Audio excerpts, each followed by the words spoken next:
Hi everyone, আমার নাম সৌরভ। আপনারা শুনছেন কিংবদন্তি ইউটিউব চ্যানেল। কিংবদন্তি ইউটিউব চ্যানেলে এর আগের যে গল্পটি ছিল গোয়েন্দার প্রত্যাবর্তন, সেই গল্পের প্রশ্নের সঠিক উত্তরদাতার নাম হচ্ছে ইপ্সিতা ঘোষ এবং Banashree Pal. Thank you so much ma'am আপনাদের কমেন্টের জন্য। আপনারা দ্রুত আমাদের মেল আইডিতে আপনার নাম, ঠিকানা এবং ফোন নাম্বার সহ যোগাযোগ করুন, যাতে আমরা আপনাকে পুরস্কৃত করতে পারি। আজকের গল্পের নাম কঙ্কাল পাচার রহস্য, সত্যজিৎ অধিকারীর কলমে। আজকেও থাকছে এই গল্প থেকে একটি প্রশ্ন। গল্পের একটি প্রধান চরিত্র ম্যাকআউট এলভিসের আসল নাম কি? দ্রুত 5 জন সঠিক উত্তরদাতার নাম আমরা এর পরের গল্পের প্রথমের দিকে অ্যানাউন্স করব। আর গোয়েন্দার প্রত্যাবর্তনে আগে যারা কমেন্ট করেছেন তাদের নামগুলো এই গল্পের শেষের দিকে আমরা পড়ব। তাহলে শুরু হচ্ছে আজকের গল্প, কঙ্কাল পাচার রহস্য।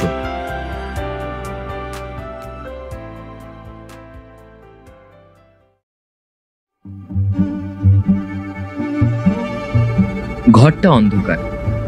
দরজাটা আধখোলা থাকার কারণে বারান্দার লাল 0 পাওয়ারের লাইটটার একটা আবছা আলো এসে পড়েছে মাত্র।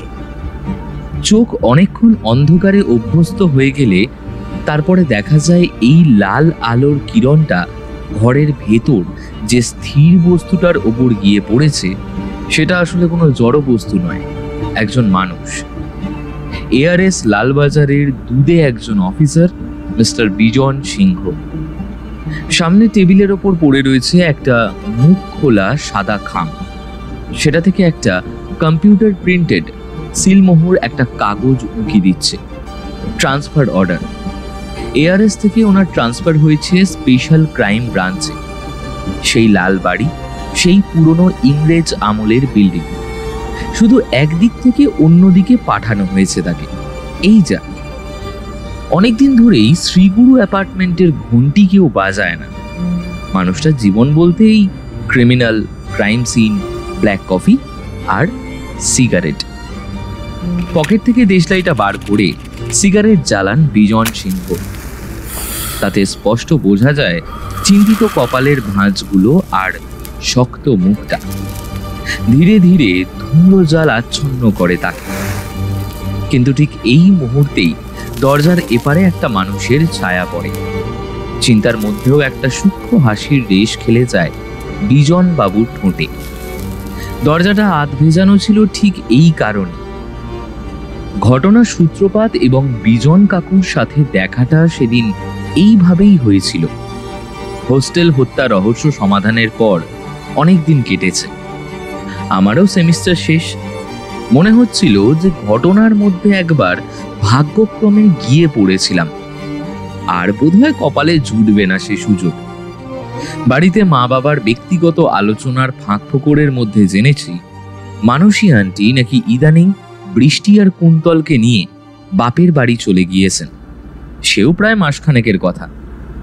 বাবার থেকে এহেন খবর পেয়ে মায়ের বক্তব্য ছিল এই: যাক বাবা, যতই যাই হোক, ছেলে মেয়েগুলোকে তো মানুষ করতে হবে ওকে। ওই খামখেয়ালি লোকের পাল্লায় থাকলে ছেলেগুলো উচ্ছন্নে যাবে এখন থেকেই। বন্ধ দরজার বাইরে কান পেতে শুনেছিলাম কথাগুলো। শুনে খুব দুঃখই হয়েছিল। তবে প্রত্যুত্তরে বাবা যে কি বলেছিলেন সেটা আর শোনা যায়নি।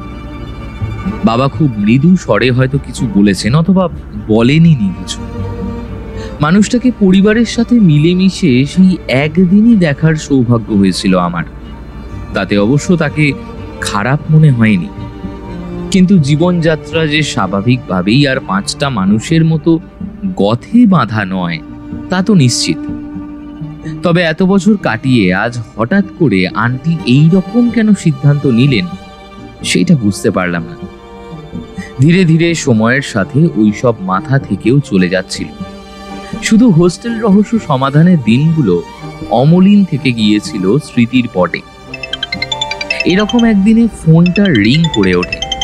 সেই চেনা নাম্বার, সেই কণ্ঠস্বর। ত্রিদীপ, চলে আসিস তো একবার আমার কাছে। আয়, কাল সন্ধ্যায় আয়। হ্যাঁ, 7টার পর আসিস। ফোনটা কেটে যায়।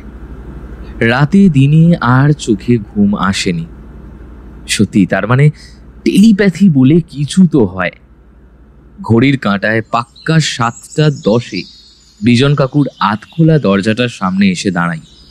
তারপর ঘরে ঢুকে আলোটা জ্বালতেই এক মুহূর্তে যেন সবকিছু অচেনা লাগে। এই সেই ল্যান্সডাউনের শ্রীগুরু অ্যাপার্টমেন্ট। সেদিন যখন বাবা মার সঙ্গে এসেছিলাম তখন স্পষ্ট দেখে মনে হয়েছিল সাজানো গোছানো। এই ফ্ল্যাটে লক্ষ্মী বসবাস করেন। আর আজ চারপাশে ছন্ন ছাড়া অবস্থা।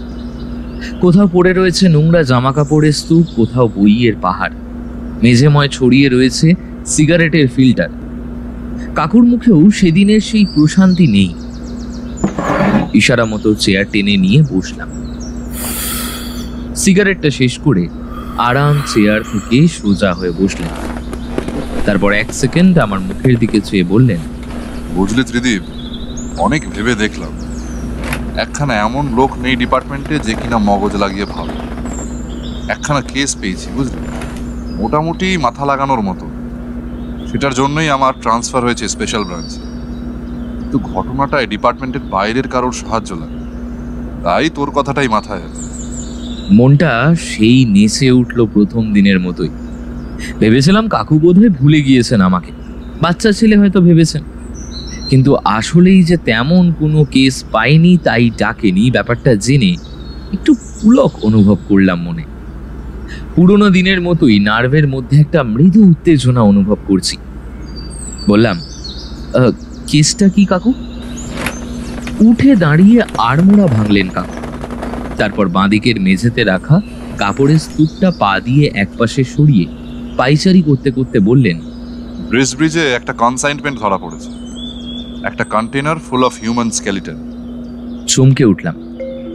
খাস কলকাতার বুকে একটা গোটা কন্টেনার ভর্তি মানুষের কঙ্কাল। বললাম, তারপর কিছু জানা গেল? না, পরশু রাত 1টায় গার্ডেন রিচ ফ্লাইওভারের ক্রসিং এর সিগন্যালে ট্রাফিক গার্ড ইউসুফ আলম গাড়িটা রুটিন চেকআপের জন্য আটকায়। ধরা পড়তেই ড্রাইভার এবং খালাসি ফায়ারিং করে পালিয়ে যায়। বেশি পুলিশ ছিল না তখন ওই এলাকায়। গাড়িটা শুধু আটক হয়েছে, বাকি ওই ড্রাইভার আর খালাসি দুজনই এখনো বেপাত্তা। ক্যামেরার ফুটেজ অনুযায়ী দুজনের স্টিল বের করা হয়েছে এবং তাদের খোঁজ চলছে। গাড়িটার সম্বন্ধে যা জানা গেছে, নাম্বার প্লেটটা বেনামে। ইউসুফের হাতে একটা গুলি লেগেছে, সে ওই বেলভিউতে ভর্তি। সে জানিয়েছে অভিজ্ঞ চোখে ওই নাম্বার প্লেট দেখেই সন্দেহ হয় ওর। তারপর ধরে চেকিং করতে গিয়েই এই বিপদ। আমাদের কাজটা কি কাকু? দেখ, ডিপার্টমেন্ট চায় ড্রাইভার এবং খালাসি, আমি চাই চক্রের মূল পান্ডা। নিশ্চয়ই পলিটিক্যাল কানেকশন আছে, না হলে এত বড় একটা ঘটনা কিভাবে ঘটবে খোলাখুলি? হ্যাঁ, সে তো আছে, কিন্তু তাতে আমার যায় আসে না। দেখ, আমার বউ বাচ্চা গেছে, একারই জীবনে, তোকেও সামনে থেকে জড়াবো না। আর ছেলেবেলায় এক জ্যোতিষী বলেছিল আমার নাকি লাইফ লাইন অনেক লম্বা, তাই কাজটা একটু গোপনে করতে হবে। মানে হাতির দাঁত? হ্যাঁ, দেখানোর জন্য এক আর খাওয়ার জন্য আর এক। ও দাঁড়া, ওর জন্য একটু কফি বানিয়ে আনি। বিজন কাকু মিনিট 7 মধ্যে কফি বানিয়ে টেবিলে রেখেছেন সবে। হঠাৎ রিং হলো ওর ফোনটা। গম্ভীর মুখে রিসিভ করে কানে লাগালেন, শুনলেন এবং বললেন, এক্ষুনি। তারপর আমার দিকে তাকিয়ে বললেন, জানিস, তোর কপালটা কিন্তু জম্পেশ, তুই আসলেই কেস আসে। আচ্ছা, পাক্কা 2 মিনিটের মধ্যে কফিটা শেষ করে ফেল, এক্ষুনি বেরোতে হবে। বলেই ভেতরের ঘরে চলে গেলেন কাকু। এমনিতেই গরম কফি, তাতে গরম কাল, অর্ধেক জিভ পুড়িয়ে দেয়। কিছু মিনিটের মধ্যেই কফি শেষ করে দাঁড়িয়ে পড়লাম। পাক্কা 30 সেকেন্ড পর ফর্মাল ব্রাউন প্যান্ট, ঘিয়ে রঙের জন মিলারের শার্ট আর পায়ে বুট লাগিয়ে বেরিয়ে এলেন। এরপর দ্রুত পায়ে নিচে নেমে গাড়িতে বসা। লোকটার মতোই ভারী কি চালের ওর গাড়ি, ব্ল্যাক মাহেন্দ্রা XUV 500। জিজ্ঞেস না করে পারলাম, আমরা কোথায় যাচ্ছি কাকু? আপাতত crime scene, sandal street, Taltala, ওই টাইটান শোরুমের কাছে। মিনিট 20 রাস্তা, কিন্তু রাস্তায় জ্যাম। এর মধ্যেই কাঁচ নামিয়ে 2টো সিগারেট শেষ করেছেন কাকু। তারপর একটা সিগন্যাল পেরিয়ে আমার দিকে সে বললেন, যা বুঝছি এরকম কেস আগে আসেনি জানিস, মানে ক্রাইমের ইতিহাসেই দুর্লভ। সুতরাং মিডিয়া থাকবে, পুলিশের সব র্যাঙ্কের অফিসাররা থাকবে। আমি যেভাবে তোর পরিচয় দেব তুই শুধু সেটাই প্রুভ করে যাবি, কেমন? কিন্তু কেসটা যদি একটু না বলো বুঝবো কি করে? সেই স্কেলিটন। একটু ফাঁকা পেয়েই গাড়িটা প্রায় ঝড়ের মতো উড়িয়ে দেন কাকু। কিন্তু স্ক্যান্ডাল স্ট্রিটে পৌঁছে দেখা গেল সত্যিকারের দক্ষযোগ্য ব্যাপার। ভয়ানক ভিড়, মিডিয়ার খবর সংগ্রহের উৎপাত মারাত্মক। সব থেকে আশ্চর্যের, দূরে একটা ফ্ল্যাটের 3 তলা থেকে তখনও ধোঁয়া বেরোচ্ছে, আর দমকলের 2টো ইঞ্জিন যথাসম্ভব দ্রুত গাড়িতে আগুন নেভাবার চেষ্টা করছে। দমকলের অফিসার মিস্টার মুখার্জিকে জিজ্ঞেস করেন কাকু, কি ব্যাপার, সবকিছু কন্ট্রোলে? হ্যাঁ, এখন যেতে পারেন স্যার। শুধু বাইরের দিকটায় কিছু দাহ্য বস্তু ছিল, ওগুলো নেভানো গেছে, তবে বিশেষ কিছু ক্ষতি হয়নি। বেশ, জলদি আয় ত্রিদীপ। একটা হলুদ রঙের 3 তলা বাড়ি, না ফ্ল্যাট নয়, বাড়ি। বাইরে বেশ উঁচু লাল রঙা পাঁচিল দিয়ে ঘেরা। লাল রঙের উপর সাদা কালিতে 3-4 জায়গায় লেখা, বিজ্ঞাপন মারিবেন না। লোহার দরজার দুপাশে অগণিত মানুষ ভিড় করে কানাঘুষো করছে। দরজার বাইরে ব্যারিকেডের ওপারে 2জন অফিসার স্যালিউট করে ব্যারিকেড সরিয়ে দিল। প্রথমে কাকু এগিয়ে গিয়ে ওদের সাথে কি যেন কথা বলল, তারপর হাতের ইশারায় আমাকে ডেকে নিল ভেতরে। কিন্তু ঘরটাতে পা দেওয়ার সঙ্গে সঙ্গেই কেমন যেন এক অশরীরী অনুভূতি পেয়ে বসলো আমার। ষষ্ঠ ইন্দ্রিয় বলে যে জিনিসটা আছে, সে যেন অন্য এক বার্তা বহন করে নিয়ে এলো। কাকুও প্রথমে থমকে দাঁড়ালো, তারপর একজন মোটা গোঁফওয়ালা অফিসার এগিয়ে এসে আগে আগে নিয়ে চললো আমাদের। মধ্যবিত্ত পরিবারের ধাঁচে বাড়ি, কোথাও এমন বড় লোকের ছাপ নেই, বরং দেখলে মনে হয় এই পরিবার অনেকদিন ধরেই বেশ আর্থিক কষ্টের মধ্যে দিয়েই যাচ্ছে, সাথে কিছুটা মানসিকভাবেও হয়তো বিপর্যস্ত। তার কারণ দেওয়ালে সিঁড়ির পাশে স্তূপাকার আবর্জনা, মাকড়সার ঝুল এবং কালশিটে। কোনো গৃহস্থ বাড়ির দৃশ্য এমন হতে পারে না নিশ্চয়ই। সোজা সিঁড়িটা একবার মাত্র বিপরীতে বাঁক নিয়ে উঠে গেছে ওপরে। বিজন কাকুর পাশাপাশি আমিও উঠে এলাম, আর সঙ্গে সঙ্গেই একটা পোড়া ঝাঁঝালো গন্ধে নাক ঝালাপালা করে উঠল আমার। দম বন্ধ করে দেওয়া অবস্থা। সকলের মুখে মাস্ক। আমাদের দিকেও এগিয়ে গেল সাধারণ পোশাকের এক অফিসার। আমার মাস্ক লাগিয়ে আবার একবার সিঁড়ি বেয়ে 3 তলায় ওঠার সময় ওই মাস্ক দেওয়া অফিসারটি কি যেন বললেন কাকুর কানে কানে। ভ্রু কুঁচকে উঠল কাকু।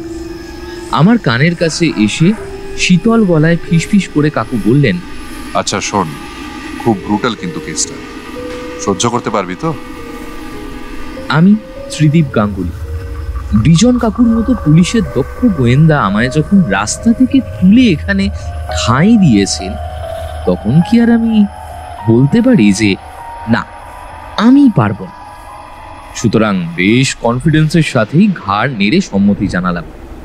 শেষ পর্যায়ে সিঁড়ি পেরিয়ে 3 তলায় এসে অনুভব করলাম সিনেমার পর্দায় দেখা আর বাস্তবে দেখার মধ্যে আকাশ আর পাতাল তফাৎ। অনুভব করলাম কানে শোনা আর চোখে দেখা, পঞ্চ ইন্দ্রিয় দিয়ে অনুভব করে সহ্য করাটা আরো কতটা মারাত্মক। বুঝলাম পুলিশে কাজ করতে গেলে স্নায়ুর ওপর নিয়ন্ত্রণ কতটা পরিমাণে রাখতে হয়। বিজন কাকু পর্যন্ত পকেট থেকে রুমাল বের করে কপালের ঘাম মুছলেন।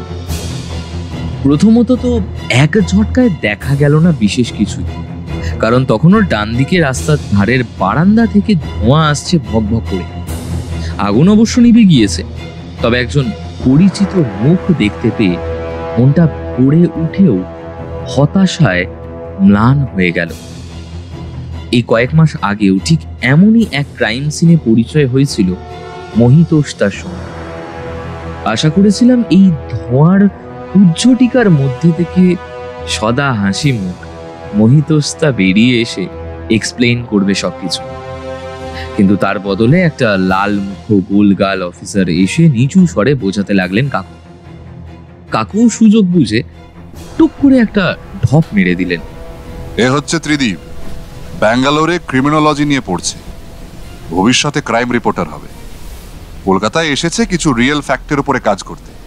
আমার কাছেই ছিল, তাই শুনে ভাবলাম এর চেয়ে ভালো কেস রিসার্চের জন্য আর কি হতে পারে, তাই নিয়ে এলাম। কাকুর থেকে আমার এহেন পরিচয় শুনে ভদ্রলোক আমার দিকে একসাথে সম্ভ্রম এবং মৃদু বিরক্তি নিয়ে তাকালেন। ভাবটা এই যে একে হয় না আবার আরেক। তবে আমি কিন্তু নিজের পরিচিতি শুনে নিজেই যার পণ্যায় লজ্জিত হয়ে পড়লাম মনে মনে। তবে মুখভঙ্গি যতটা পারা যায় নির্বাক গম্ভীর করে রাখলাম। ভদ্রলোক আমার দিকে এগিয়ে এসে বললেন, স্যার, সিন ঘরের ভিতর, তবে কোলাপস করবেন না। এবার না আমার একটু রাগই হলো। বয়সে ছোট হতে পারি, কিন্তু তা বলে সবাই আমাকে এত দুর্বল ভাবছে কেন? জীবনের বৌনি কেসে পাক সার্কাসের বস্তির ফায়ারিং এর সামনে ছিলাম আমি। হ্যাঁ, তবে মুখে কিছু বললাম না। চুপচাপ ধোঁয়ার কুণ্ডুলির মধ্যে দিয়ে হল পেরিয়ে ঘরের দিকে এগোতে লাগলাম।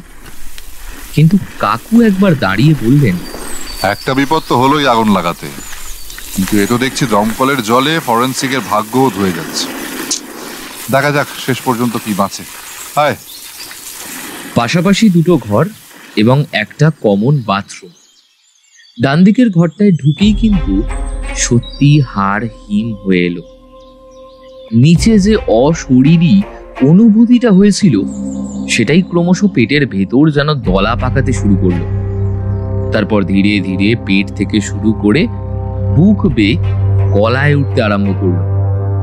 মাঝারি মাপের ঘরের মাঝখানে একটা বিছানা, সেটার উপরে একটা চাদর পাতা।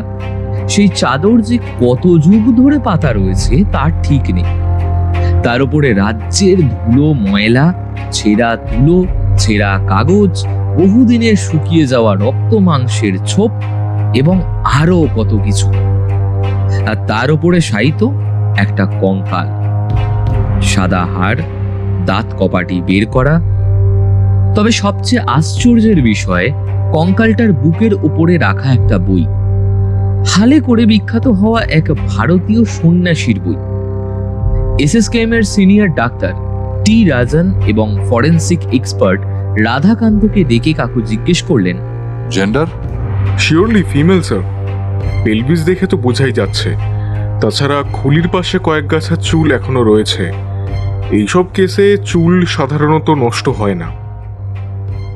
সেই ঘর থেকে বেরিয়ে বাথরুমে যাওয়া হলো। বাথরুমের আগুন নেভানো গেলেও যা হবার তা হয়েই গেছে। একটা অর্ধদগ্ধ, পূর্ণ মৃত, নগ্ন গলিত পুরুষ মানুষের দেহ ফ্লোরে বসা অবস্থায় বিকট ভাবে তাকিয়ে রয়েছে।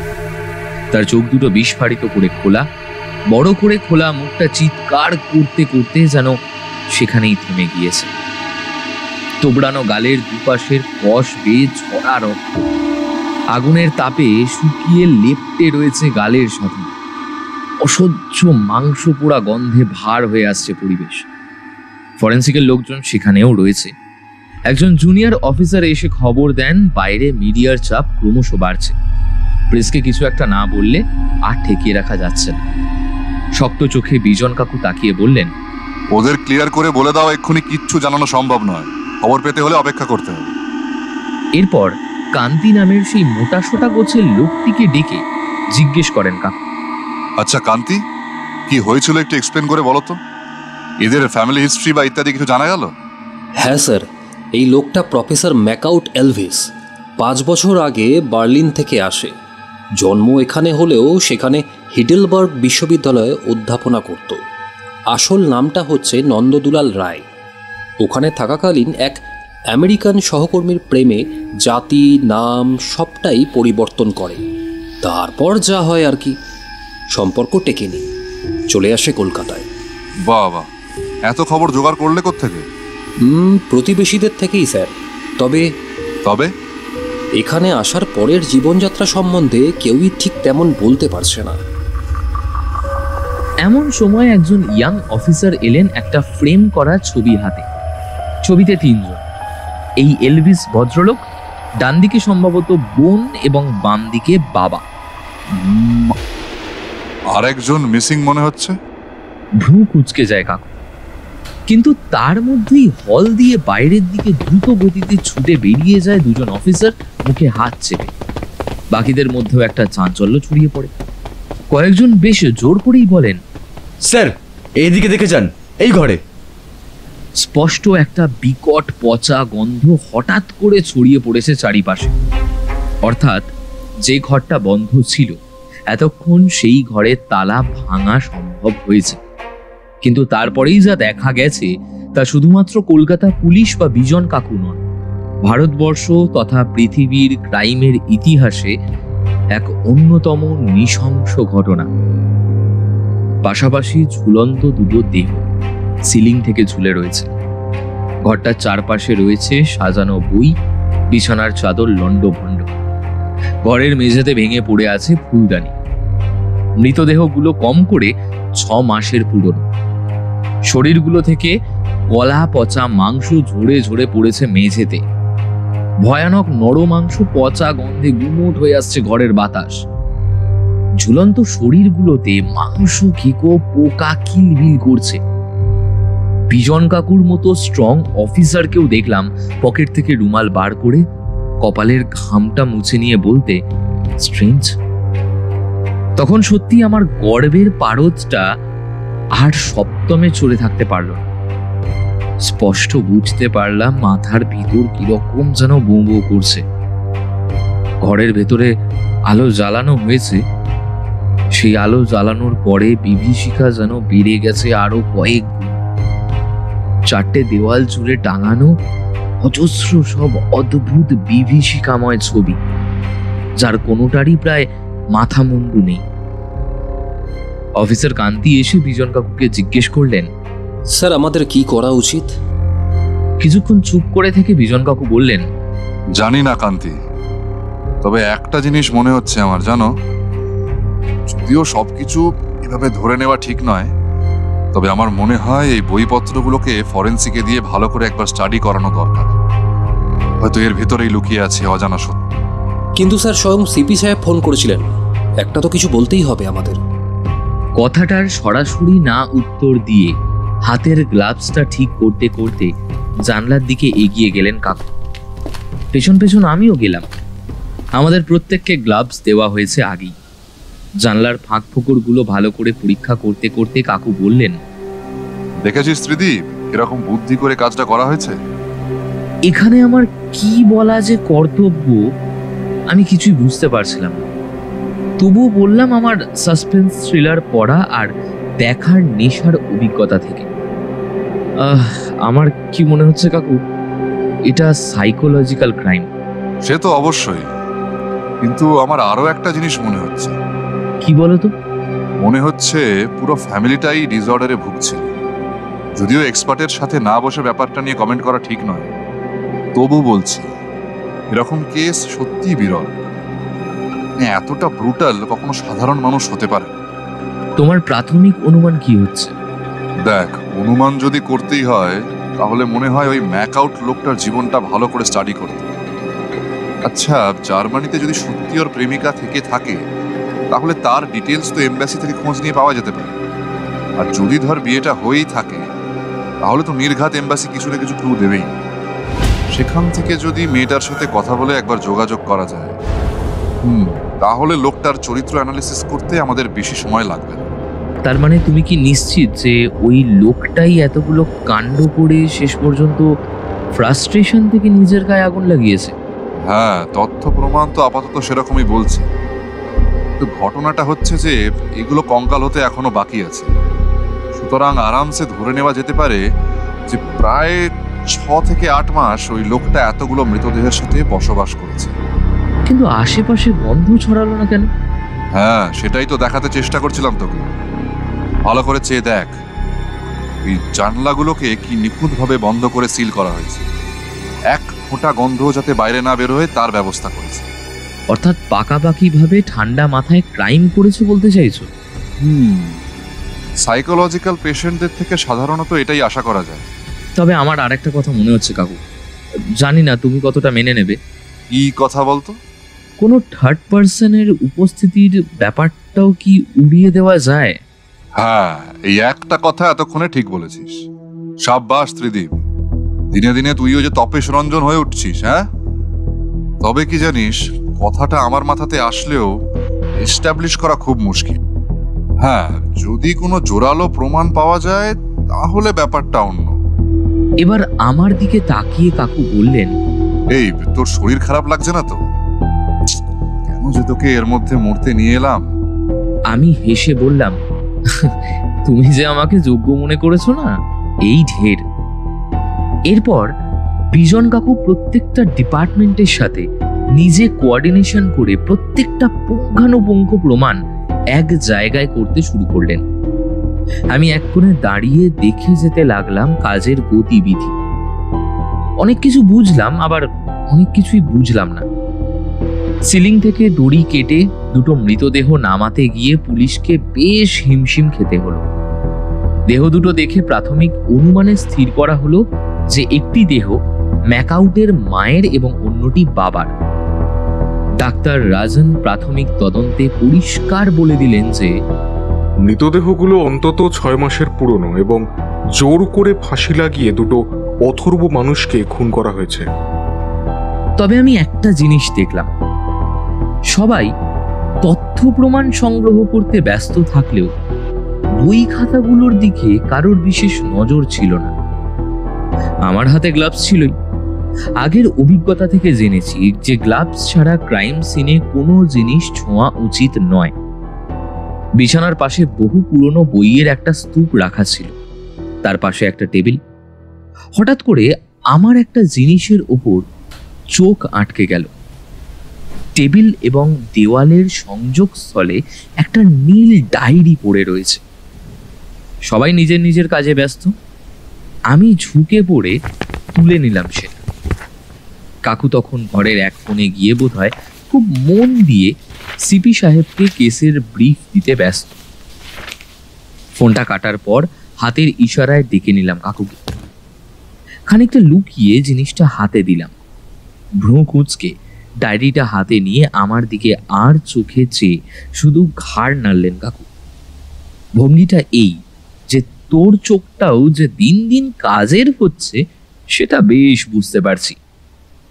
তারপর টেবিলের উপর মেলে ধরে পাতাগুলো উল্টাতে উল্টাতে মুখটা ধীরে ধীরে গম্ভীর থেকে গম্ভীরতর হয়ে উঠল কাকু। পকেট থেকে মোবাইল বের করে পটাপট ছবি তুলতে লাগলেন পাতাগুলো। বেশি বড় ডায়েরি নয়, সাধারণ মাপের একটা লাল খাতা। পৃষ্ঠাগুলোর ভেতরে অজস্র আঁকিবুকি এবং দুর্বোধ্য ভাষায় কিছু লিপি। ঘাড় নাড়তে নাড়তে কাকু বললেন, না, আমাদের দ্বারা এসবের সমাধান হবে না। শোন, কাল সকালে তুই একবার আয়, কেমন? তোকে নিয়ে একটা জায়গায় যাব। যদি কিছু হওয়ার হয় সেখানেই হবে। এর জল অনেক গভীর, সেটা আমি ভালোই বুঝতে পারছি। বডি এবং কঙ্কাল প্যাক হয়ে যখন ময়না তদন্তের জন্য গেল তখন ঘড়িতে রাত 12:30।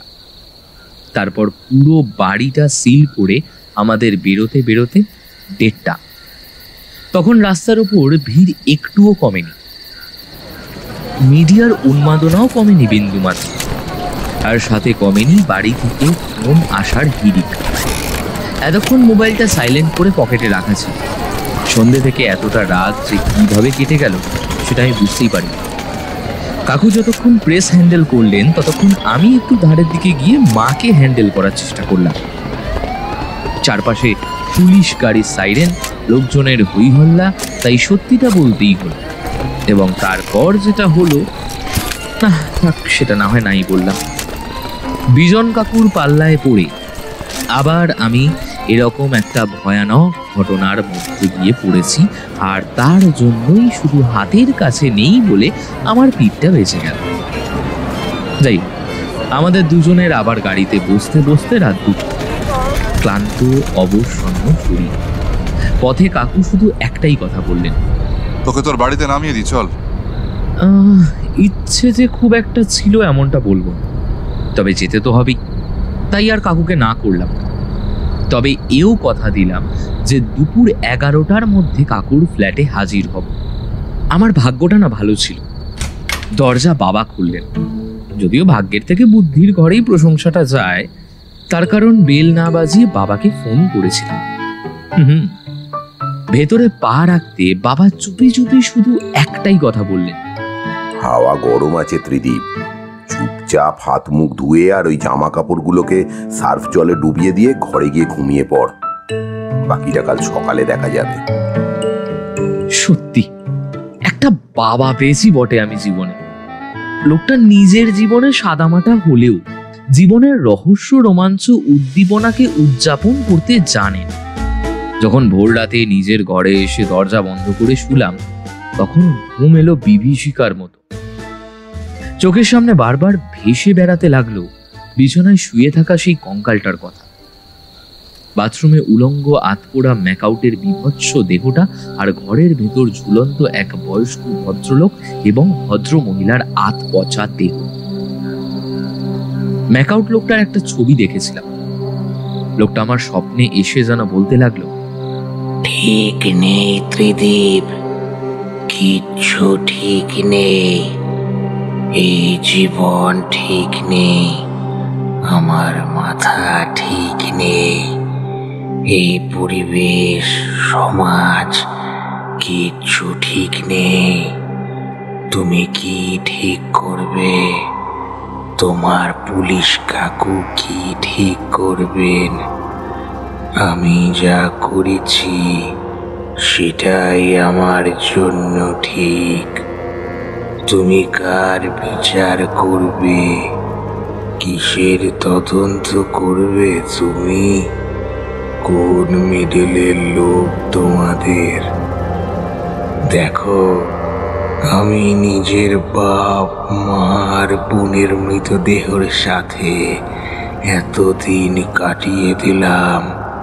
জীবন মৃত্যু সব আপেক্ষিক। যদি বেঁচে থাকতাম তাহলে তোমরা হয়তো আমাকে ফাঁসি কাটে চড়াতে, অথবা পাগল বলে মেন্টাল অ্যাসাইলামে পাঠাতে। কিন্তু আমি এই সব থেকে মুক্ত। কাকে সাজা দেবে তুমি? কেন বৃথা কষ্ট করছো? ঘুমের মধ্যে একটা স্পষ্ট ভয় আমাকে চেপে ধরলো, যেন একটা ফাঁসির দড়ি আমার গলার দিকে এগিয়ে আসছে ক্রমশ। আমার চারপাশে যেন আগুন জ্বলছে, ভয়ানক আগুন। গায়ে হাতে পায়ে অসম্ভব জ্বালা, খুব কষ্ট হচ্ছে। দুম করে চোখটা খুলে গেল। আশেপাশে তাকিয়ে প্রথমে বুঝতে পারলাম না কি ঘটেছে। তারপর বুঝলাম যে গরমকালের 8:30টার রোদ খোলা জানলা দিয়ে এসে আমার শরীর উত্তপ্ত করে তুলেছে। মনে পড়ে গেল কাকুর কাছে পৌঁছতে হবে 11টার মধ্যে, আর এক মুহূর্ত শুয়ে থাকতে পারলাম না। অবাক হলাম, আচ্ছা, সাইকোলজিক্যাল পেশেন্টদের কাউন্সেলিং করতে করতে সাইকোলজিস্টরা পাগল কেন হয়ে যায় না? এই ঘটনাটাই তো আমাকে প্রায় পাগল করে তুলেছে। মিনিট 15-র মধ্যে হাত মুখ ধুয়ে ফ্রেশ হয়ে ডাইনিং এ আসতে মিঠি এসে সামনে দাঁড়ালো। যেমন শুভ কাজে বিড়াল রাস্তা কাটে, ঠিক তেমন বিরক্ত হয়ে বললাম, সর সর সর সর, মাথা গরম করিস না সকাল সকাল, এমনিতেই মাথা খারাপ আছে। কিন্তু বোন যে বোন হয়, আমার দিকে তাকিয়ে মুখ ভেঙিয়ে বুড়ো আঙুল দেখিয়ে চেঁচিয়ে চেঁচিয়ে বলতে লাগলো, মা দেখো, দাদা এসেছে, ঘুম থেকে উঠেছেন তোমার রাজপুত্তুর, গরিবের ব্যোমকেশ বক্সী। ইচ্ছে করছিল না চুলের মুঠিটা ধরে সেই ছোটবেলার মতো একটা দিতামও হয়তো, কিন্তু মা এসে বাচ্চা দিল।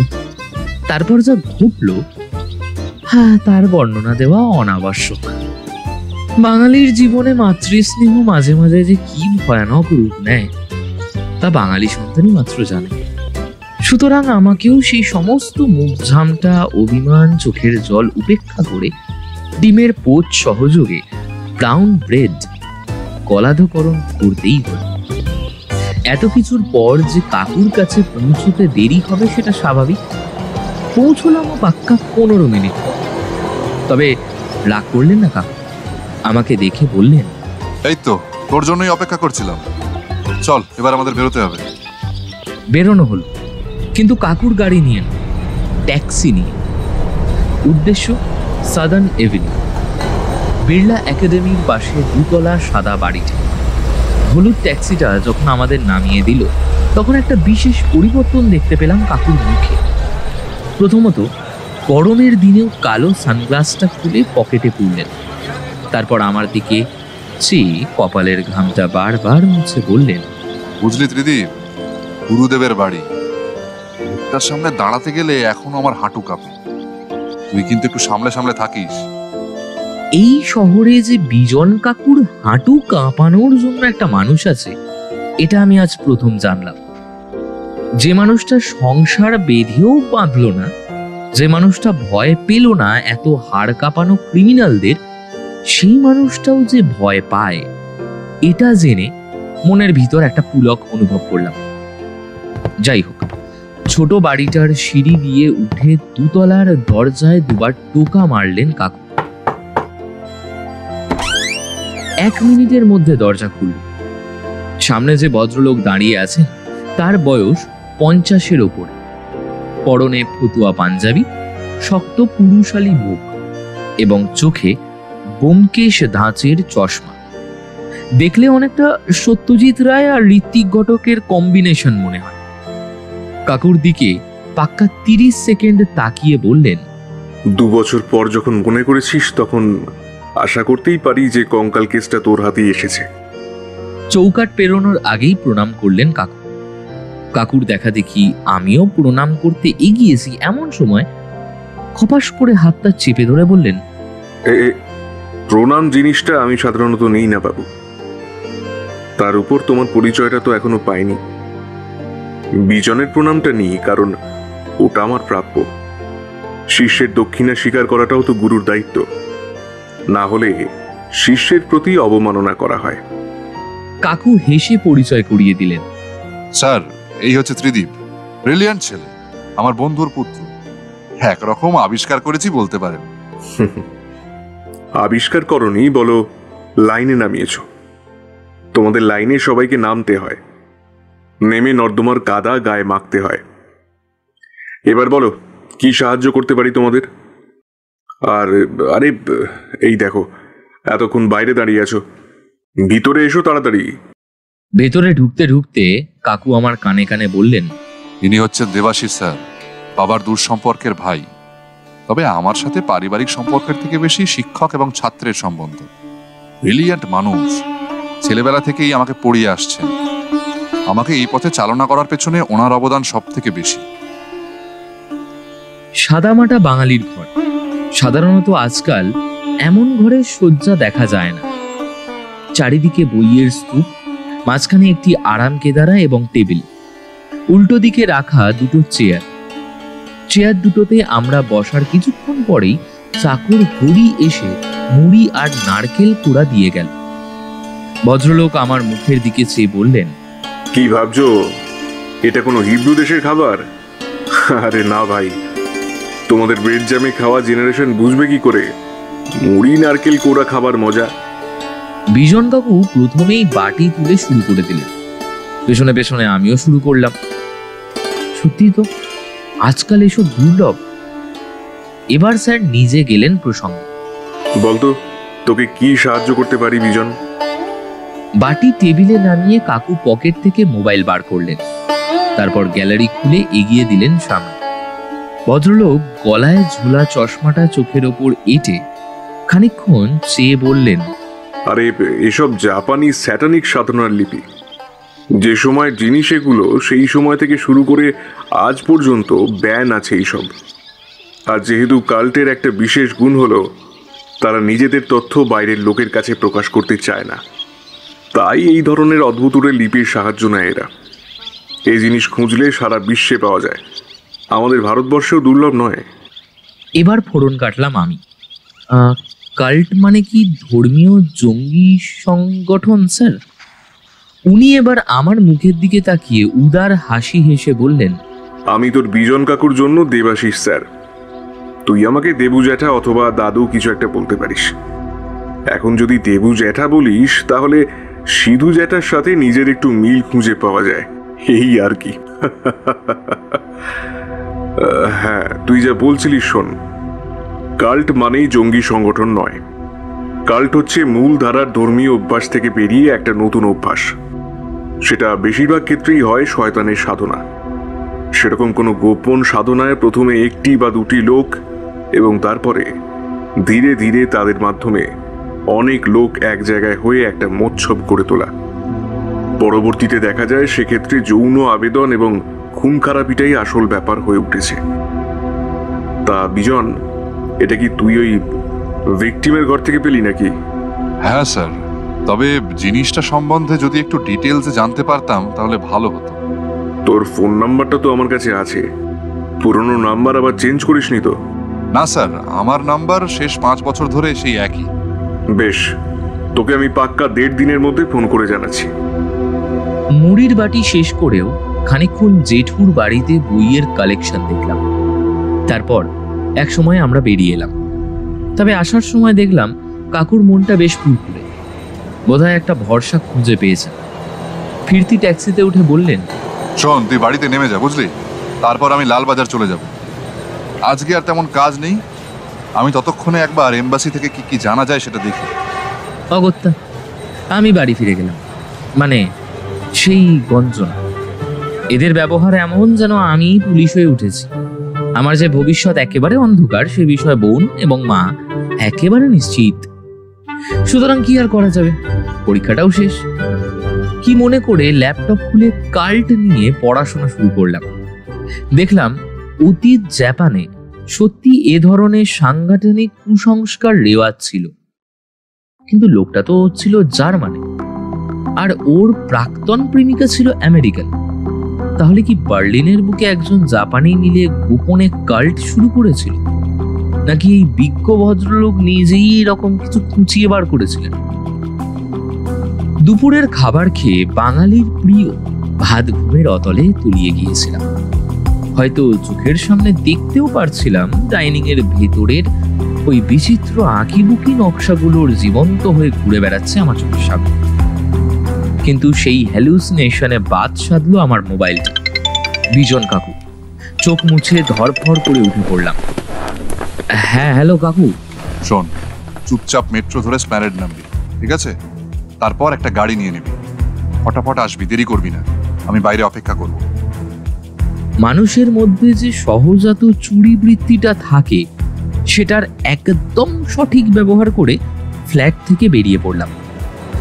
মিনিট 50-এর মধ্যে পৌঁছেও গেলাম। যথারীতি উল্টো দিকের পরিচিত চায়ের দোকানে কাকু অপেক্ষা করছেন আমায় দেখেই বললেন, চল, বিজয়া সেনের বাড়ি যেতে হবে। বিজয়া সেন? অবাক হলাম। আমায় ধেতিয়ে বললেন, ধুর, একটা ট্যাক্সি দাঁড় করা, অফিসের গাড়ি নিয়ে যাওয়া যাবে না, গেলেই বুঝতে পারবি। চল এখন। সুতরাং এরপর আর প্রশ্ন চলে না। বাধ্য ছেলের মতো ট্যাক্সি ডেকে চেপে পড়লাম। কাকু সিগারেট টানতে টানতেই উঠে বসলেন পাশে। গাড়ি এসে থামলো আলিপুরের একটা বিলাসবহুল টাউনশিপের সামনে। দারোয়ানকে কাকু আমাদের পরিচয় পেয়ে সেলাম করে সরে দাঁড়ালো একপাশে। সঙ্গে রাস্তাটাও অবশ্য বলে দিল ফ্ল্যাটের নাম্বার দেখে। খানিকটাই এগিয়ে বাঁদিকের অ্যাপার্টমেন্টের 15 তলার ঠিকানা। সুতরাং বোঝাই যাচ্ছে এই বিজয়া সেনের অর্থনৈতিক অবস্থাটা। এই সমস্ত জায়গায় আসলে কেমন যেন বিভ্রম ঘটে। আসলেই কি এটা ধুলো ধোঁয়া, জঞ্জাল, খুনি আর ভিকিরির শহর কলকাতাটা? লিফটটা এতটাই বড় যে সেখানে বালিগঞ্জ বস্তির অন্তত 2টো ঘর ঢুকে যেতে পারে আরামসে। চারপাশে কাঁচ লাগানো, সেখানে সব মিলিয়ে নিজেদের 5টা করে প্রতিফলন তৈরি হয়েছে। লিফট থেকে বেরিয়ে সামনের বাড়িটাই 20/A। বেল বাজানো হলো, সঙ্গে সঙ্গে আকাশবাণী হলো। আমার মতো আকাট মূর্খ কিছুটা চমকে উঠেছিল বটে, তবে সামলে নিলেন কাকু। বেলের নিচে যে 360 ক্যামেরা এবং কথা বলার যন্ত্র লাগানো রয়েছে সেটা দেখিনি। প্রশ্ন এলো, কে?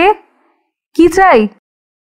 কাকু নিজের স্বভাবসিদ্ধ গাম্ভীর্যে জবাব দিলেন, আমি বিজন সিংহ, গোয়েন্দা লালবাজার, আর এটি আমার সহকর্মী কাম বডিগার্ড ত্রিদীপ মুখার্জি।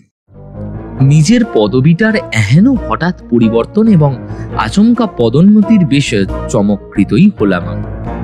শুধু মনে মনে ভাবতে লাগলাম, কে যে কার বডি গার্ড করে তার ঠিক নেই।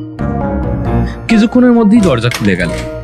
যে ভদ্র মহিলার সামনে এসে দাঁড়ালেন তার ছোট করে কাটা বয়কার চুল, বয়স 40 পেরিয়েছে, চোখে চশমা, পরনে নীল উজ্জ্বল স্লিভলেস গাউন। বিবাহের কোনো চিহ্ন শরীরে নেই। কাকু বেশ রসিয়ে রসিয়ে বললেন, ভিতরে আসতে পারি ম্যাডাম? ম্যাডাম ভদ্র মহিলাটিও বেশ রসিকতা করেই বললেন, পুলিশের লোক যখন, তখন তো আর না করতে পারি না। আসুন, ভেতরে এসে বসুন। আমার মতো মধ্যবিত্ত পরিবারে জন্মানো এবং রোজ চাল ডালের হিসাব করে চলা এই কঞ্জুস বাঙালি পরিবারের সন্তান হয়ে এই বিরাট স্টুডিও অ্যাপার্টমেন্টের ভেতরে কোথায় বসবো আর কোথায় দাঁড়াবো আর কি যে করব, আমি সেটাই স্থির করতে পারলাম না।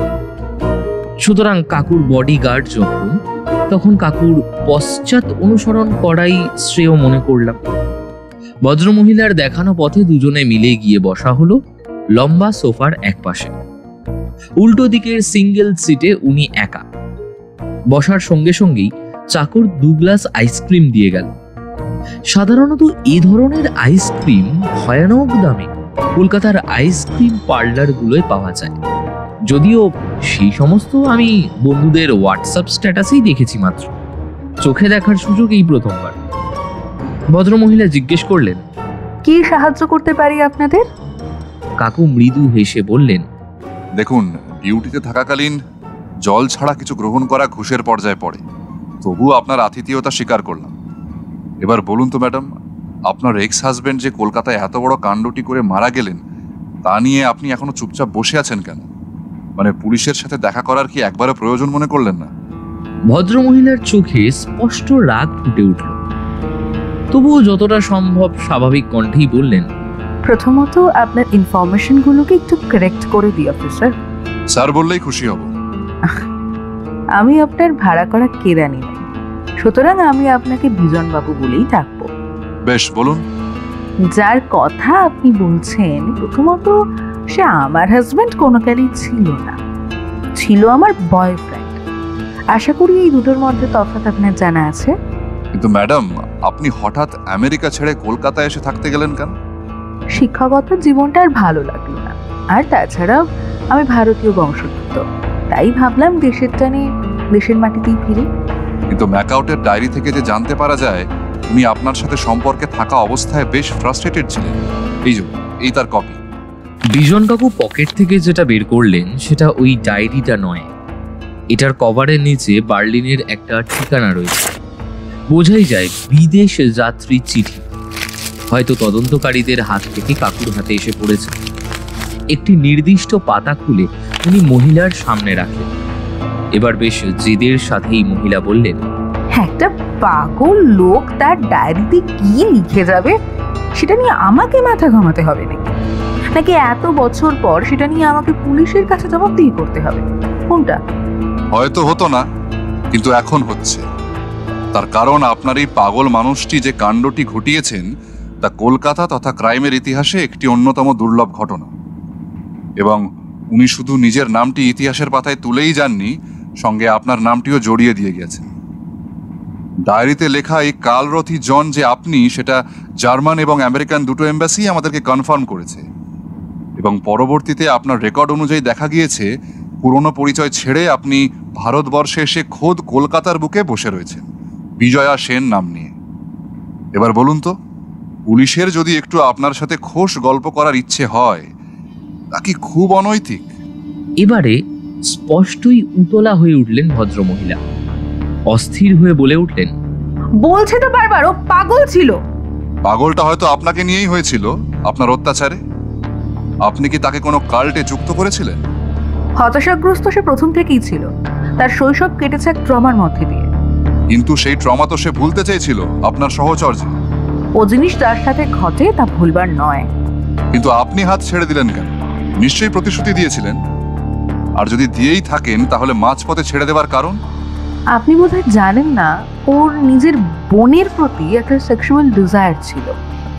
সেটা দিন দিন অবসেশনের জায়গায় চলে যাচ্ছিল। ছেলেবেলায় ওর মা নানান রকমভাবে ওকে মনিটর করবার চেষ্টা করেছে। কোনোদিন সেইভাবে ওর শৈশব বেড়ে উঠতে পারেনি। সারাক্ষণ বই নিয়ে বসিয়ে রেখেছে। বাড়ির বাইরের জগৎটাও একেবারেই চিনত না। তখনকার দিনে পর্ন ছিল না, তাই এদিক সেদিক থেকে নানান রকম ছবির বই জোগাড় করত। আর না পূরণ হওয়া বাসনা নিয়ে লোলুপ দৃষ্টিতে চেয়ে থাকতো নিজেরই বোনের দিকে। ইনফ্যাক্ট আমাকেও। থাক, আর বলতে হবে না, ধন্যবাদ। কিন্তু কাল্টে কিভাবে যুক্ত হয়ে পড়েছিলেন সেটা কি জানতে পারি? ব্রিলিয়েন্ট ছেলে ছিল ম্যাকআউট। যে বিষয় নিয়ে একবার পড়তো সেটা শেষ না দেখেও ছাড়তো না। একবার ওর ইচ্ছা হয়েছিল জাপানি তন্ত্রের বিষয়ে পড়বার। তখন সদ্য আমরা বিয়ের সিদ্ধান্তটা নিয়েছি। নামটাও বদলে ফেলেছে ও। মেধার জোরে ওর তখন প্রচন্ড নামডাক, প্রচুর পয়সা। আমি কিন্তু একেবারে ওর হাত ছেড়ে দিইনি। সাইকোলজিক্যাল ট্রিটমেন্ট করিয়েছি ওকে বহু দিন ধরে। শহরের এমন কোনো ডাক্তার নেই যে ওর কাউন্সেলিং করেননি, কিন্তু শেষমেশ তন্ত্রের মধ্যেই খুঁজে পেলেন মুক্তি, তাই তো? একদমই তাই। আচ্ছা ম্যাডাম, খুব অদ্ভুতভাবে জন্ম থেকে বিদেশে কাটিয়েও আপনার বাংলাটা খুব ভালো, কেন বলুন তো? আসলে বাংলার সাথে সাথে আমার আরো কয়েকটা ভাষা খুব ভালো। তার মধ্যে জার্মান আর চীনা ভাষাটাও আছে। এবার ওগুলোর প্রমাণ তো আপনাদের দিতে পারবো না। ভাষা শেখার বিষয়ে আমার একটা আগ্রহ প্রথম থেকেই রয়েছে। আর আমার মনে হয় যে ভাষাটা বলছি সেটাকে সেই ভাষার মতো করেই বলাটা একটা আর্ট। সেটাই চেষ্টা করি মাত্র। তাই বাংলা ভাষার শখটা কি প্রফেসর জাগিয়েছিলেন নাকি? আগে থেকেই দেশের প্রতি একটা টান ছিল, সেই থেকেই ওর সাথে সম্বন্ধে জড়ানো। হ্যাঁ, বাকিটাও অনেকটাই শিখিয়েছে বটে, তাছাড়া প্রথাগত শিক্ষাও নিয়েছি। বেশ, যেটা বলছিলেন সেটা বলুন। শেষ পর্যন্ত এই তন্ত্রই কাল হলো। কি যে পেল ওর মধ্যে, রাত দিন তো ওর মধ্যেই ঢুকে থাকতো। কতদিন যে এক ছাদের নিচে থেকেও আমার দিকে মুখ তুলে চাইনি। একদিন আমায় বললো আমেরিকা যাবে। তখন আমেরিকায় ওর বোন থাকে। অতদিনে ডিভোর্সি। ব্যাপারটা আমার ভালো লাগেনি। তাছাড়া ডাক্তারও মানা করেছিল, বলল তন্ত্র মতে সব ঠিক হয়ে যাবে। ধীরে ধীরে আমিও ভেঙে পড়েছিলাম। একটা জেদ ভিতরে ভিতরে গড়ে উঠেছিল। সেই জেদই অপ্রতিরোধ হয়ে বাধা দিল ওকে। সেদিনটা আজও মনে পড়ে। আমার চড় মেরেছিল, আর আমি ছিটকে গিয়ে পড়েছিলাম ঘরের এক কোণে। এই যে দেখুন, কপালের এই দাগটা দেখতে পাচ্ছেন বিজনবাবু? বলে কপালের বাম দিকের অবিন্যস্ত চুলগুলো সরিয়ে দেখালেন ভদ্রমহিলা। বয়স হলেও যে এখনো একটা আবেদন আছে মহিলার মধ্যে, সেটা বেশ টের পাওয়া যায়। সেখানে একটা পুরনো ছোট্ট কাটা দাগ। বললেন, সেই যে বেরিয়ে গেল ঘর থেকে, তারপর না জার্মানি না আমেরিকা, কোথাও খুঁজে পাওয়া যায়নি। একেবারে উবে গেল যেন। অনেক খোঁজে খবর পেয়েছিলাম কলকাতায় পরিবার নিয়ে বসবাস করছে। নিজের সব সেভিংস এক জায়গায় করে পরিবারের সাথে সময় কাটাচ্ছে। তাই আর বিরক্ত করিনি। তারপর আপনি যখন কলকাতায় ফিরে আসেন, এক শহরে থেকেও কোনোদিন ইচ্ছে করেনি যোগাযোগ করা? বেশি দিন না, আমি এসেছি 1.5 বছর। ওর এক্সাক্ট ঠিকানাটা আমি জানতাম না। মাঝখান দিয়ে 6-7 বছর কেটে গিয়েছে। আর ইচ্ছা করেনি। তাছাড়া জেনেছিলাম ওর বোনও আমেরিকার চাকরি ছেড়ে সেভিংস নিয়ে এখানেই উঠে এসেছে। ভালো লাগেনি আর এইসব ঝঞ্ঝাটের মধ্যে নিজেকে জড়াতে। আর যখন জানলেন ব্যক্তিটি স্বয়ং এত বড় একটা কাণ্ড ঘটিয়ে ফেলেছে, তখন? সত্যি বলতে কি, নিজেকে ওসব ঝামেলার মধ্যে আর আমার জড়াতে ইচ্ছা করেন। এই বলে হাত ঘড়ি দেখলেন ভদ্রমহিলা। তারপরে এদিক ওদিক বার কয়েক তাকালেন। ইঙ্গিত বুঝে কাকু আইসক্রিমের গ্লাস নামিয়ে বললেন, ঠিক আছে ম্যাডাম, নমস্কার। এখনের মতন তাহলে আসি, প্রয়োজন পড়লে আবার দেখা হবে। আর হ্যাঁ, যতদিন না এই সমস্যার মীমাংসা হচ্ছে ততদিন এই শহর ছেড়ে কিন্তু যাবেন না। Look out. সেটা আপনি যেভাবেই নেন না কেন। দুজনেই উঠতেই যাচ্ছিলাম, হঠাৎ একটা জিনিসের দিকে আমার চোখ পড়ায় কাকুর কনুই চেপে ধরলাম। আমার দৃষ্টি অনুসরণ করে কাকুর ঠোঁটে একটা বাঁকা হাসি খেলে গেল। লিভিং রুমটা 3 ভাগে বিভক্ত। একটা ভাগে আমরা বসেছিলাম, সেটা প্রথম ভাগ। তার পরের ভাগে টিভি রাখা রয়েছে এবং তার পরের ভাগে মদ্যপানের আয়োজন। প্রত্যেক কটা ভাগের মধ্যিখানে কাঁচের পার্টিশন। ঠিক যে জায়গাটায় লিভিং রুম শেষ হয়ে বেডরুমের সাথে গিয়ে মিলেছে সেই দেওয়ালে একটা নকশা টাঙানো। কাকু শেষবার ভদ্র মহিলার দিকে চেয়ে বললেন, ব্ল্যাক ম্যাজিক বা কাল্ট ফ্যাশনে দেখছি আপনারও বেশ বিশ্বাস আছে, এবং এই বিশ্বাসটা আজও অটুট।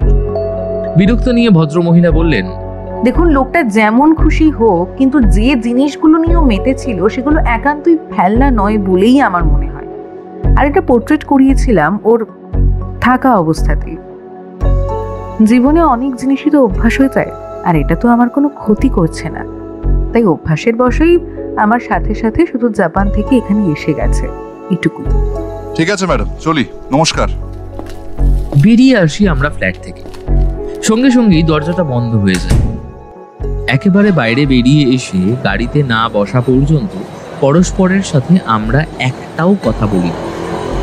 গাড়িতে বসে প্রথম আমার মুখ থেকে যে কথাটা বের হয় সেটা হচ্ছে, কাকু মহিলাটা কিন্তু বেশ রহস্যজনক। ঠিকই বলেছিস, তাহলে আরো একটু ঘাঁটিয়ে দেখতে হয়। বলেই পকেট থেকে নিজের মোবাইলটা বার করলেন। গ্যালারি খুঁজে এবারে ম্যাকআউটের ডায়েরির সেই ফটোটাই বার করলেন, যেটা অ্যালবার্টের ফর্মে টাঙানো রয়েছে মহিলাটির বিলাসবহুল ফ্ল্যাটের দেওয়ালে। জিনিসটা আসলে 3টে লাইনের কাটাকুটি। একটা লাল ব্যাকগ্রাউন্ডের ওপর দুটো রেখা প্রথমে কোণাকুনি কেটেছে, তারপর একটি রেখার মধ্যে দিয়ে কেটেছে। সুতরাং সেন্টার থেকে ছবি আলাদা আলাদা ছোট ছোট রেখার সৃষ্টি হয়েছে। লাল ব্যাকগ্রাউন্ডটার উপর কিছু দুর্ভেদ্য নকশা করা রয়েছে। সব মিলিয়ে বিষয়টা দেখলে অ্যাবসার্ড আর্ট জাতীয় কিছু একটা ভাবা যেতে পারে। তবে আমাদের দুজনেরই এই বিষয়ে ধারণা হচ্ছে লবডাউন। স্ক্রিনটা লক করে পকেটে ঢোকাতে ঢোকাতে কাকুর মুখ থেকে বেশ রাগের সাথেই বেরোলো, ধুর শালা। কিন্তু মুহূর্তেই আবার মোবাইলটা বের করতে হলো পকেট থেকে। অফিসের ফোন। হ্যালো। পাশেই বসেছিলাম কাকু, এবং বেশ কান লাগিয়ে রেখেছিলাম ফোনে, তাই শুনতে অসুবিধা হচ্ছিল না। স্যার, বিজয়া সেনের একটা ব্যাকগ্রাউন্ড পাওয়া গেছে। কি ব্যাকগ্রাউন্ড? স্যার, মহিলা 3বার সব মিলিয়ে নাম বদলেছেন। প্রথমে আমেরিকাতে এমা থেকে কার্লোথি হয়েছেন, তারপর কলকাতায় হয়ে উঠেছেন বিজয়া সেন। আর কিছু? স্যার, জার্মানি এমবেসি বলছে জালি পাসপোর্ট নিয়ে মহিলা একবার জার্মানি থেকে কেনিয়া যাওয়ার পথে ধরা পড়েছিল। সময়টা কখন? যে সময়টার কথা বলছি তখন প্রফেসরের সাথে বেশ ভালোই সম্পর্ক ছিল ওনার। টাইম ফ্রেম তো তাই বলছে। আর কিছু? Anything else? স্যার, ফরেনসিক থেকে একটা লিড এসেছে। কি লিড? স্যার, সামনে থেকে দেখতে পারলে হয়তো ভালো হতো। না, সে না হয় দেখবো, তুমি এখন বলো না। আসলে স্যার, ঘটনার দিনে একজন বাইরের লোকও উপস্থিত ছিল ফ্ল্যাটে। হোয়াট? এবার বড় বড় করে চোখ খুলে গেল কাকু। তাহলে আমার ইনটিউশনটা মিলে গেছে? স্যার, একেবারে পুরো ক্লিন কেস। কোথাও কিছু পাওয়া যায়নি প্রমাণ, শুধু ডান পায়ের একটা বুড়ো আঙুলের ছাপ পাওয়া গেছে পিছনের ব্যালকনির দিকে। সেটা এদের কারোর সাথে ম্যাচ করে। তাহলে আমাদের কপালটা বড্ড ভালো স্যার। পোর্টালটা খুঁজতে খুঁজতে একটা ফেক আধার আইডির সাথে ম্যাচ পাওয়া গেছে। কি বলছো কি তুমি? হ্যাঁ, আর সেটা আজ থেকে 3 বছর আগে কলকাতা থেকে রেজিস্টার্ড। মিলি শর্মা। শোনো, তুমি ছবি তুলে এক্ষুনি আমাকে হোয়াটসঅ্যাপ করো। এক্ষুনি করছি স্যার, চেক করুন। ফোন কাটার সঙ্গে সঙ্গে টুং করে একটা মেসেজ আসে। ব্লু কুচকে হোয়াটসঅ্যাপ খোলেন কাকু। একটা আধো আধো মুখের মহিলা, বয়স ওই ধরা যায় 17-18। আমার দিকে ফোনটা বাড়িয়ে দেন কাকু। দেখ তো কিছু বুঝতে পারিস কিনা। আমি তো হাতে নিয়ে সত্যি তেমন কিছু বুঝতে পারলাম না। কাকু আরেকবার নাম্বারটা ডায়াল করলেন।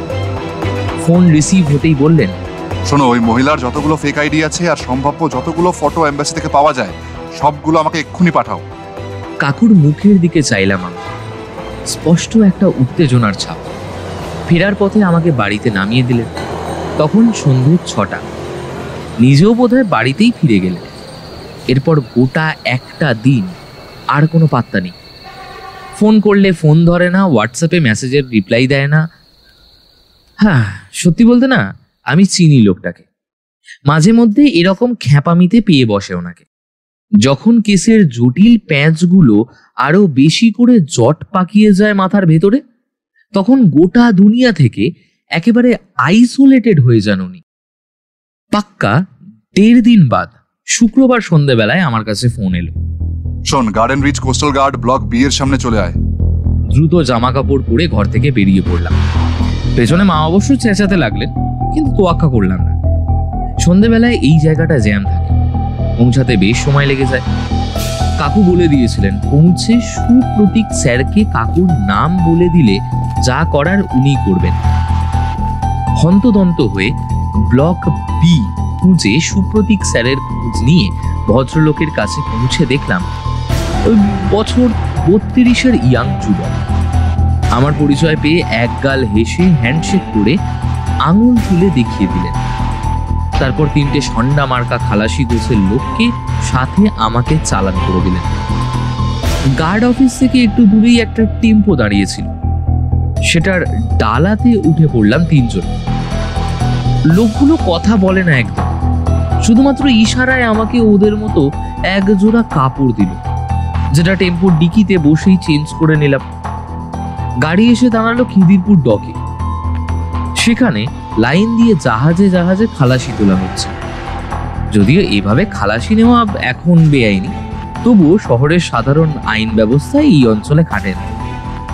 মনে পড়ে গেল এদিকেই আসার পূর্বের অভিজ্ঞতার কথা। একটা দালাল গোছের লোক চেনাশোনা ছিল। আমাদের মধ্যে একজন গিয়ে তার কাছে কি একটা হাতের ইশারা করল, তারপর সেও ইশারায় ডেকে নিল আমাদেরকে। সামনে একটা গাধা বোর্ড ধাঁচের স্টিমার, বাংলায় লেখা রয়েছে MV সূর্য। বোঝাই যায় বাংলাদেশি কনসাইনমেন্ট। কৃতদাস প্রথা যে শুধুমাত্র সৌদি আরবেই দুর্জন মরুভূমিতে এখনো চালু আছে এমনটা কিন্তু নয়, খাস কলকাতার বুকেও যে চালু আছে এই অভিজ্ঞতা আমার প্রথমবার হলো। লোকটা আমাদের পিঠ চাপড়ে চুলের মুঠি টেনে কাপড় জামা খুলে আরো যত রকম ভাবে পরীক্ষা করা যায় সেইভাবে পরীক্ষা করে আমাদের তুলে নিল জাহাজে। মিনিট 15 পর জাহাজ বন্দর ছাড়ল। দলের মধ্যে আমি সব থেকে রোগা পাতলা, অনভিজ্ঞ এবং ছোটখাটো, তাই আমাকে ইঞ্জিন রুমের কাজ অথবা নৌকা পরিচালনার কাজ না দিয়ে দেওয়া হলো নিচের কনসাইনমেন্ট রুম পাহারার দায়িত্ব। ওপরের ডেক থেকে নিচে নামলে ইঞ্জিন রুম বাদ দিয়ে বাকি অংশটাই একটা সাদা দরজাওয়ালা ঘর। সেটার সামনে চুপচাপ একটা টুল নিয়ে বসে থাকলাম। আমাদের বোট তখন চলতে শুরু করেছে। বন্দর ছেড়েছে অনেকক্ষণ হলো। পাশের ছোট খোলা খুপড়ি জানলাটা দিয়ে ফুরফুরে হাওয়া ছাড়া ভিতরের গুমোট কাটানোর আর কোনো ব্যবস্থা নেই। বসে বসে কাকুর কথা ভাবছি। আমাকে এখানে পাঠিয়ে নিজে কোথায় গেলেন ভদ্রলোক? আর কি বা আছে ওই সাদা ঘরটার ভেতরে? ওই কথায় আছে না, খালি মাথা শয়তানের ঘর। দরজাটার দিকে এক মনে তাকিয়ে থাকতে থাকতে একটা ছোট্ট ফুটোর দিকে চোখ গেল আমার। ভিতরের বাইরের মধ্যে সম্ভাব্য সেটাই একমাত্র যোগসূত্র। নিজের মোবাইল থানায় জমা করে এসেছি। নিচের এই ঘরটাতে আলো যতটুকু পড়ছে দরজার সামান্য কিছু ফাঁক ফোকর দিয়ে সেটুকু আলোর ভরসাতেই চোখ পাতলাম। কিন্তু সঙ্গে সঙ্গেই আমি শিউরে উঠলাম। একটা কঙ্কাল দাঁত কপাটি বার করে রয়েছে আমার দিকে। শিউরে পেছনে পালাতে গিয়ে ধাক্কা খেয়ে নিচে পড়ে গেলাম। আর সঙ্গে সঙ্গেই আমাদের কাজে নেওয়া সেই লোকটা দাঁত মুখ খিঁচিয়ে আমার বুকের ওপর বসে গলা টিপে ধরল। তোর মতো কত শয়তানকে এরকম গলা টিপে কামের জলে ভাসিয়ে দিয়েছি তার কোনো ঠিক নেই। আর আজকে তো শেষ দিন। দম বন্ধ হয়ে আসতে লাগলো আমার। লোকটা পৈশাচিক উন্মাদনায় দাঁত কিরমির করে বলে উঠলো, শয়তান, তুই পুলিশের লোক? আমার নাম রফিক মোল্লা। চিটাগাং থেকে কলকাতার কলম্বো সবাই আমাকে এক ডাকে চেনে। আজ তোকে মেরে আমি কঙ্কাল করে টাঙিয়ে দেব। দম বন্ধ হয়ে যখন চোখ উল্টে আসতে চলেছে ঠিক তখনই বোটটা ঝাঁকুনি দিয়ে দাঁড়িয়ে পড়ল। কোথা থেকে যেন গুলির আওয়াজ আসছে। লোকটা লাল বড় বড় চোখ বার করে আমার গলা ছেড়ে দিয়ে চিৎকার করে উঠল। সঙ্গে সঙ্গেই আমার 3 সঙ্গীর একজন ঝাঁপিয়ে পড়ল তার উপর, আর শুরু হলো মুষ্টিযুদ্ধ। বাইরে তখনও গোলাগুলি চলছে, তার মধ্যে বোটটা প্রচন্ড পরিমাণে দুলে উঠল। আর সঙ্গে সঙ্গে স্পষ্ট বুঝতে পারলাম 2 লোক ঝাঁপিয়ে পড়লো ডেকের ওপর। এরপর আবার দুটো গুলির শব্দ এবং একটা আগুন।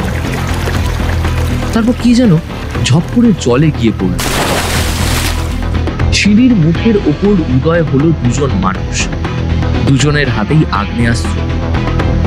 নিচে যুযুধান দুই লোকের দৃষ্টি ক্ষণিকের জন্য চলে গিয়েছিল সেই দিকে, কিন্তু সেই সুযোগটারই ফায়দা নিল রফিক মোল্লা। কোমরের ভাঁজ থেকে একটা ছুরি বার করে ঢুকিয়ে দিল আমার সঙ্গীর তলপেটে। লোকটার সঙ্গে সঙ্গে আর্তনাদ করে পড়ে গেল মাটিতে, আর সঙ্গে সঙ্গে ঝলসে উঠলো ওপর থেকে একটা আগ্নেয়াস্ত্র। পায়ে গুলি খেয়ে লুকিয়ে পড়ল রফিক। এরপর ফরফর করে নেমে এলেন দুজন। তাদের একজনের চোখে মোটা ফ্রেমের চশমা এবং ঠোঁটের ওপরে মোচা গোফ লাগানো থাকলেও বেশ চিনতে পারলাম এটি বিজন কাকু। তারপর সোজা এসে বিজন কাকু রফিকের কপালে বন্দুক ঠেকিয়ে বললেন, দরজাটা খোল, খোল, না হলে আমরা খুলে নেবো, মাঝখান থেকে শুধু তোর খুলিটা উড়ে যাবে। এরপর ভিজে বেড়ালের মতো ডন বাদশা কলকাতা কলম্বো খ্যাত রফিক মোল্লা কোমরের ভেতর থেকে চাবির গোছা বের করে দরজা খুলে দিল। আর সঙ্গে সঙ্গেই আমি আঁতকে উঠলাম। আর বিজন কাকু বলে উঠলেন, খেলা মিলে গেছে রে ত্রিদি। ততক্ষণে পিছনে আরো 2-3 জন অফিসার এসে দাঁড়িয়েছেন। এরা প্রত্যেকেই পোস্টাল গার্ড। তাদের একজনের মারফত এয়ারপোর্ট এবং রেল স্টেশনগুলোতে খোঁজ নিতে বললেন। যে ছবিগুলো দেওয়া হয়েছিল সেরকম কাউকে আটক করা গেছে কিনা সেটা দেখতে বললেন। ততক্ষণে কোস্টাল ফোর্স নিজেদের স্টিমারের সাথে আমাদের স্টিমারটা বেঁধে ফেলেছেন। রফিক মোল্লাকেও ভেঙে ফেলা হয়েছে রীতিমতো। বাকি দুজনের একজন গুলি খেয়ে জলে গিয়ে পড়েছে এবং অপরজন পড়ে রয়েছে ডেকের ওপরে। আমার সঙ্গী 3 জনের একজনের অবস্থা আশঙ্কাজনক এবং বাকি 2 জন রয়েছে বহাল তবিয়ত। 3 জনেই কোস্টাল ফোর্সের দুদে অফিসার। দুটো বোট তখন সচল হয়ে পড়েছে। যে দৃশ্য আমি এতক্ষণ থেকে দেখেছিলাম এবার সেটা ভেতর থেকে দেখার সময়। অজস্র কঙ্কাল উপরের ডেকের পাটাতন থেকে হুকের মাধ্যমে ঝুলছে এবং প্রত্যেক কটাই নরকঙ্কাল। হঠাৎ একজন অফিসার এসে নক করলেন। স্যার, আপনার ফোন। কানে লাগিয়ে বিজন কাকুর মুখে হাসি ফুটে উঠল। পাওয়া গেছে? বাহ, বেশ, থানায় নিয়ে এসো। তারপর আমার দিকে চেয়ে বললেন, রহস্যের সমাপতন, পোস্টাল থানাতেই নিয়ে আসা হচ্ছে কালপিটটাকে। আধ ঘন্টার মধ্যেই আমরা আবার ব্লক বি অফিসে পৌঁছে গেলাম। কিছুক্ষণের মধ্যেই কয়েকজন লেডি অফিসার টেনে হিচড়ে যে মহিলাটিকে সামনে নিয়ে এলেন তাকে দেখে আমি চমকে উঠেছিলাম। মহিলাটিকে দেখে আজ প্রায় চেনাই যাচ্ছে না। ইনি সেদিনের সেই সুবেশা লাস্যময়ী বিজয়া সেন। কাকু দেখেই সহাস্যে অভিবাদন জানালেন, আপনার বাড়ির আইসক্রিমটা সুস্বাদু ছিল ম্যাডাম, কিন্তু এবার থানার জেলের চা খাওয়াটা অভ্যেস করতে হবে যে। অবশ্য জেলের চায়ের কোয়ালিটিটা আরো খারাপ। মহিলা হার মানতে নারাজ, বললেন, আপনার বিরুদ্ধে মানহানির মামলা করব আমি। কি প্রমাণের ভিত্তিতে আমাকে এভাবে হ্যারাস করছেন? সর্বমোট 3 বার নাম বদল, ভুয়ো পাসপোর্ট, জালি আধার কার্ড। আচ্ছা, শুধু সেই রাতে পায়ের ছাপটা কিভাবে রেখে এলেন এটা বলুন তো। চমকে উঠলেন মহিলা। চমকালাম আমিও।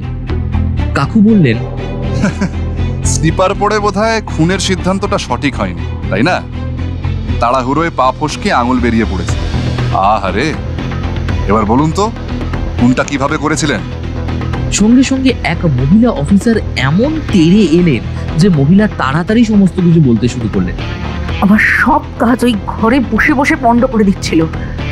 ও জানতো আমার ব্যবসা, ওর কাছেই আমার সমস্ত ডকুমেন্টস ছিল। পুলিশে দেবার ভয় দেখিয়ে এত বছর আমার থেকে টাকা নিয়েছে। শালা পাগল নিজের বাপ মাকে তন্ত্র সাধনার নাম করে খুন করে বলতো ওরা ফিরে আসবে। কিছুদিন পরেই ওরা মুক্তি পেয়ে নতুন শরীর ফিরে আসবে। সবার আগে খুন করেছিল বোনকে, কিভাবে আমি জানি না। ওদের বিহেভিয়ার ভীষণ অদ্ভুত ছিল। ঘরের কেউ কারোর সাথে কথা বলতো না, একই ভাই বোন ছাড়া। মাস মেনটেন না হলে এরকম হয় না। ও সম্মতিতেই জানায় মরবে। প্রথমে ওর বোনকে খুন করা, এবং সেটা কারোর কাছে প্রকাশ হয়নি। ঘরটা তো দেখেছেন কিভাবে প্যাচ রেখেছিল। অন্তত 1 বছরের খাবার দাবার সব কিছু স্টোর ছিল। ইনফ্যাক্ট ওর বাপ মাও জানতে পারে। বুড়ো বুড়ি নিজের ঘর থেকে বেরোতেই পারতো না। আর ও বোনের মৃতদেহের সঙ্গে রাত কাটাত। পচা গলা দেহ আঁকড়ে ধরে ঘুমাত। রাত রাতে নাকি ওরই বোন ওকে স্বপ্নে এসে ইন্সপায়ার করতো, ওরই বাপ মাকে খুন করতো। ব্যাস একদিন টাঙিয়ে দিল। কিন্তু এসবে আমার কিছু যায় আসতো না। আমি শুধু আমার কাগজগুলো চাইতাম। অনেক বলার পর সেদিন নিজেই রাজি হয়ে গিয়েছিল পেপারগুলো দিতে। যখন গেলাম ওই অসহ্য জায়গায় এক মুহূর্ত কাটাতে আমার বমি উঠে এসেছিল। পেপার নিয়ে চলে আসতে যাব, আমার হাতে পায়ে ধরে কান্নাকাটি শুরু করে দিল। আমায় দয়া কর, আমায় দয়া কর, আমি না মরলে কারোর মুক্তি হবে না। তুই তো জানিসই, বল, তুই তো জানিসই, তুই তো প্র্যাকটিস করেছিস এক সময়। হ্যাঁ, আমায় দয়া কর। আর আমি ভাবলেন যে এই তো সুযোগ, তাই না? লোকটা যখন নিজেই মরতে চাইছে, পথের কাঁটা সাফ করে দিল। ব্যাস, করেও দিলেন। শুধু বাদ সাধলো আপনার পায়ের আঙুল। আমার মনে হয় বাইরের সিসিটিভি ক্যামেরাটা প্রফেসর নিজেই বন্ধ করেছিলেন বুদ্ধি করে। কিন্তু আপনি ফাঁসতেন না ম্যাডাম, জানেন তো, সত্যি বলছি। যদি না আলাদা আলাদা জালি ডকুমেন্টসে নিজেরই শৈশব থেকে যৌবন অবস্থার ছবিগুলো ব্যবহার না করেন। তবে প্রফেসরকে তন্ত্রের নেশা তো আপনি লাগিয়েছিলেন। আসলে ব্ল্যাক ম্যাজিকের নাম করে কাল্টের আওতায় এনে মানুষ খুন করে স্কেলিটন সাপ্লাইয়ের ব্যবসাটা তখন থেকেই আপনার শুরু। কিন্তু ও দেশে ঠিক জমলো না, তাই না? চুপ করে রইলেন বিজয়া সেন। কাকু আবার বললেন, ম্যাডাম, প্রফেসরকে কিন্তু বাঁচানো যেত। আমি তন্ত্রের ওই সিম্বলটার খোঁজ নিয়ে দেখেছি। এটা আসলে একটা মানবদেহেরই কাঠামো। তবে কাঠামোর ব্যবসাটা জমিয়েও জমাতে পারলেন, তাই না? একেবারে হাতে নাতে পাকড়াও। বেচারা মাথার রুগী প্রফেসরকে নিজের গিনিপিক করে বুজরুকি দিয়ে ওর লাইফটা স্পয়েল করল। ম্যাডামকে কাস্টাডিতে নাও, ভাড়া লাগাও আর গোটা টিমটাকে ধরার চেষ্টা করো। বাকিটা কাল দেখছি। চল ত্রিদীপ। থানা থেকে বেরিয়ে পা ঠিক মাটিতে পড়েছিল কিনা হুঁশ ছিল না। সত্যি লোভের সমুদ্রে ঝাঁপ দিয়ে আমরা দিন দিন কোথায় তলিয়ে যাচ্ছি। কাকু আমায় বাড়িতে নামিয়ে চলে গেলেন। এরপর পাক্কা 3 দিন আমার ঘুম হয়নি। আজও ভুলতে পারিনি ওই কেসের ট্রমাটা।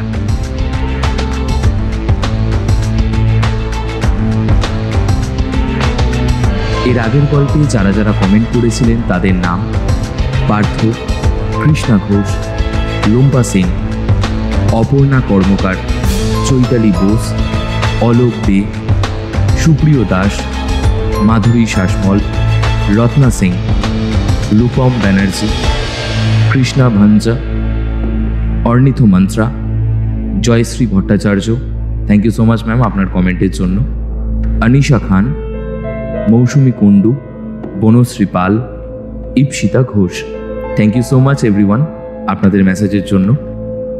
এতক্ষণ ধরে শুনছিলেন সত্যজিৎ অধিকারীর কলমে কঙ্কাল পাচার রহস্য।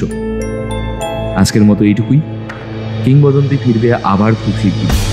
ততক্ষণের জন্য ভালো থাকবেন, সুস্থ থাকবেন। বিদায়।